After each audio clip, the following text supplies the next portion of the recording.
ನೇತ್ರಾವತಿ ನದಿಗೆ ಅಡ್ಡಲಾಗಿ ನಿರ್ಮಾಣವಾಗಿರುವ ಲಿಂಗನಮಕ್ಕಿ ಜಲಾಶಯಕ್ಕೆ 2027 ಕ್ಯೂಸೆಕ್ ಒಳಹರಿವು ಬಂದು ಸೇರಿದ್ದು, ಜಲಾಶಯದ ಹೊರಹರಿವಿನ ಪ್ರಮಾಣ 5566 ಕ್ಯೂಸೆಕ್ ಆಗಿದೆ.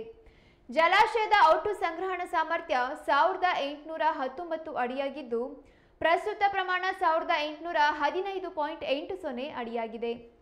ಕಳೆದ ವರ್ಷ ಇದೇ ಸಮಯದಲ್ಲಿ ಜಲಾಶಯದ ಮಟ್ಟ 1817.40 ಅಡಿಯಾಗಿತ್ತು.